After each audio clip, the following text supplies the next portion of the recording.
What's going on, guys? This is Vince with vshred.com, and in today's video I'm going to show you one chest exercise to help you get bigger, fuller pecs.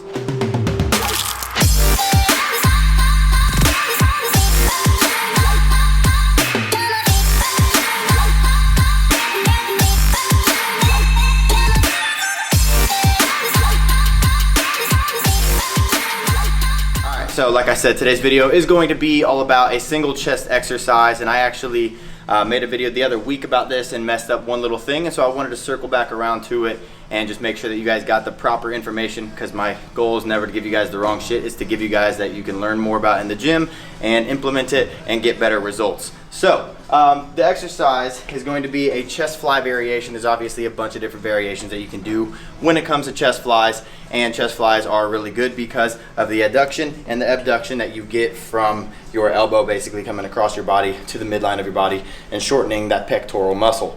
Now, the main way that we usually do flies is by actually moving the weight either forward and together, but a way that I haven't ever seen is by actually keeping the weight in one spot and turning your body so that you basically take advantage of the contraction that gets the least work, which is usually the isometric contraction, because with any kind of exercise really, but with the fly there are three contractions. You have your concentric, which is bringing it together, your isometric, which is squeezing, and the squeezing can be at the top, it can be in the middle, it can be at the bottom, as long as it's just holding it in one spot. That's the isometric contraction. And then bringing it back down, that is going to be the eccentric contraction. Well, when it comes to flies, you basically focus the most on the concentric and then letting it back down.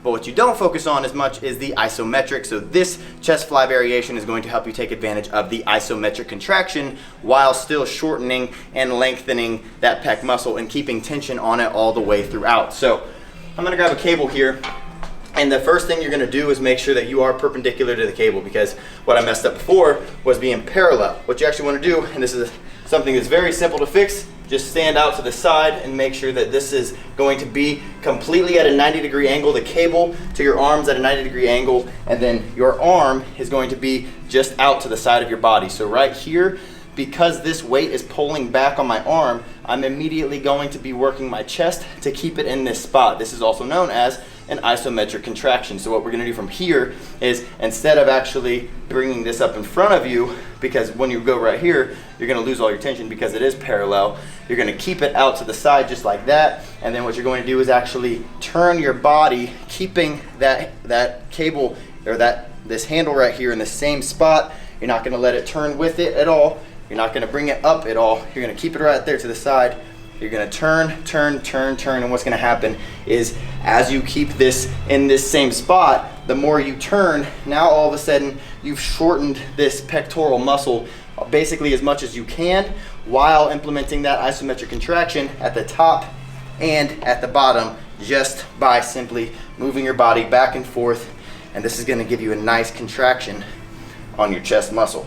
And you can make sure that you do that with both sides. Obviously you don't want to work one more than the other, but just making sure that you have tension at the start of it and then turning your body so that you keep that tension and it's still pulling, because if you just let go, the weight is just going to pull you that way. So keeping it in this one spot right here is going to be using your pec muscle to keep this at the midline of your body, and that's going to be keeping that pec muscle shortened as much as possible, lengthening, shortening, making sure that you're stimulating the pec muscle properly. So if you guys are looking for a chest exercise, make sure you're trying this one out, putting it into your gym routine whenever you hit chest really, and I guarantee that you start feeling maybe some extra soreness from it, because it's an exercise that you maybe have never tried before, and just using it to help your chest grow and get stronger. And if you guys are looking for more tips and tricks in the gym, I do have a free body type quiz that you answer a couple of questions to let me know about your body and what your goals are, and then it matches you up with the plan that's right for you, and it gives you the 3 most important things that you need to do for what your specific goals are. No cookie cutter bullshit, just telling you what to do, and then it's your decision if you want to move on after that. But if you want to check out that free body type quiz, it's in the link in the description right below this video. Other than that, if you guys like this video, you like this exercise, make sure you're hitting the thumbs up button below, and then last but not least, make sure you are hitting the subscribe button and the little notification bell right next to the subscribe button. That way you actually get notified when I post a new video. So thanks for watching, guys, and I will see you in the next one.